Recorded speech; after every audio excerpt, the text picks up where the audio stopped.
Hello friends, मैं Chaman Gupta, Saraswati competition coaching centre Nanakmatta Uttarakhand.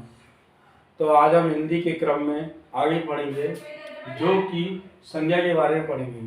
और ये संज्ञा जो है सैनिक स्कूल घोड़ाखाल, जवाहर नवोदय, राजीव नवोदय और एकलव्य आदर्श आवासीय विद्यालयों की विभिन्न परीक्षाओं में इससे संबंधित प्रश्न आते हैं। तो सबसे पहले हम बात करेंगे संज्ञा। संज्ञा किसे कहते हैं? तो इससे आप याद होंगे संज्ञा, जिसे इंग्लिश में कहते हैं नाउन। ठीक है, संज्ञा किसी भी व्यक्ति, वस्तु, प्राणी, किसी भी व्यक्ति, प्राणी, वस्तु, स्थान, भाव आदि के नाम को संज्ञा कहते हैं। आदि के नाम को संज्ञा कहते हैं। अगर आप संज्ञा कहते हैं, अगर आप ध्यान देंगे तो जो भी ये लोग हैं, यानी प्राणी हो, कोई व्यक्ति हो, वस्तु, स्थान हो या भाव, इनका जो नाम होता है उसे संज्ञा कहते हैं। ठीक है, उदाहरण के तौर पर जैसे प्राणी का मतलब है राम, वस्तु का मतलब है मेज, स्थान का मतलब ही है जैसे आपका नानकमत्ता,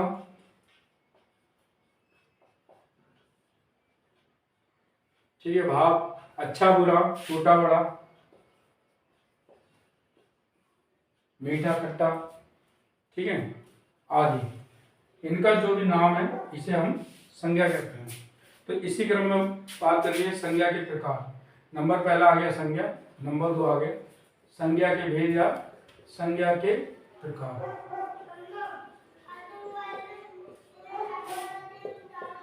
उदाहरण के तौर पर आपको पता ही, वैसे संज्ञा को 5 प्रकार से बांटा गया है। संज्ञा के 5 भेद हैं।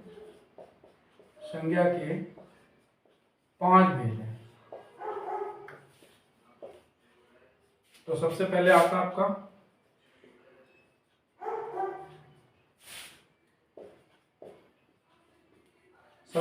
आपका व्यक्तिवाचक संज्ञा।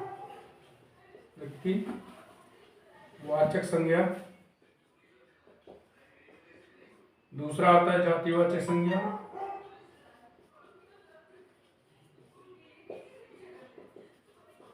तीसरा आता है भाववाचक संज्ञा।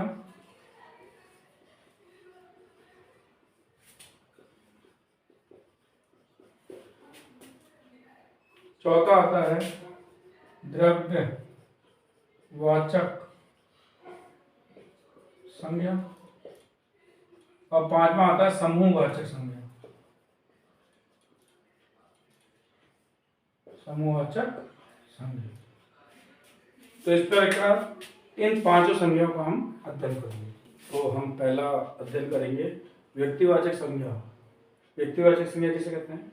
जो संज्ञा शब्द किसी विशेष मनुष्य, प्राणी, स्थान, वस्तु के नाम का बोध कराए उसे व्यक्तिवाचक संज्ञा कहते हैं।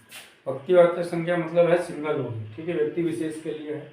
जैसे राम एक ही हुए, श्याम, सीता, गीता, रामायण, ठीक है, एक ही, कामायनी, गोदान, गंगा, ब्रह्मपुत्र, जनवरी और रघुवर। तो ये आप सब नोटिस किया होगा, ये सब क्या है?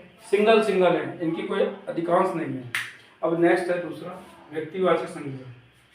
व्यक्तिवाचक संज्ञा की परिभाषा: जो शब्द किसी विशेष या संपूर्ण जाति का बोध कराए, के नाम का बोध कराए, उसे जातिवाचक संज्ञा कहते हैं। जैसे उदाहरण के तौर बकरी देखिए, छोटी भी हो सकती है, बड़ी भी हो सकती है, ठीक है। पर्वत देखिए बहुत से हैं। अगर एक हिमालय कहते तो व्यक्तिवाचक संज्ञा में आता, लेकिन ये जो है खाली पर्वत का है, तो इसमें सब तरह के पर्वत आते हैं, तो ये हो गया आपका जातिवाचक। ऐसी मनुष्य, देवता, देवी, राक्षस, मंत्री, राजा, जुलाहा, भाई, बहन, मकान आदि। भाववाचक संज्ञा, जिसका अर्थ है जो शब्द किसी विचार, भाव, गुण, स्वभाव, दशा आदि को प्रकट करे उसे भाववाचक संज्ञा कहते हैं। जैसे मन के भाव, जैसे ममता, कोमलता, चोरी, स्त्रीत्व, मनुष्यत्व, देवत्व, पशुता, अपनापन, बंधुत्व, नरत्व, मर्दाना, शीतलता, ठंडाई, मिठास, मित्रता, शत्रुता, बचपन। तो ये जो बचपन है ये सब किसी न किसी संज्ञा के अन्य शब्दों से बने। जैसे बच्चा का बचपन होता है, बच्चा देखे तो जातिवाचक संज्ञा होती है, और ये उसका बचपन बन गया यानी भाववाचक संज्ञा। तो इसी क्रम में चौथा जो है वह है द्रव्यवाचक संज्ञा। और द्रव्यवाचक संज्ञा किसे कहते हैं? जिस शब्द से नाप तोल वाली वस्तु का बोध हो उसे द्रव्यवाचक संज्ञा कहते हैं। नाप तोल यानी तोल लेना।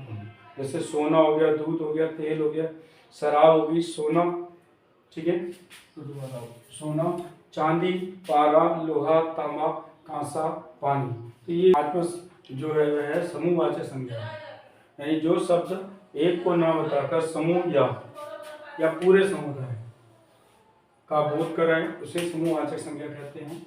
जैसे सभा, ठीक है, सभा में मतलब बहुत सारे लोगों की सभा, परिवार हो गया, कक्षा हो गई, सेना हो गया, भीड़ हो गई, प्रदर्शन हो गया, झुंड हो गया, गुच्छा, जुलूस, रैली, मेला, बाजार आदि।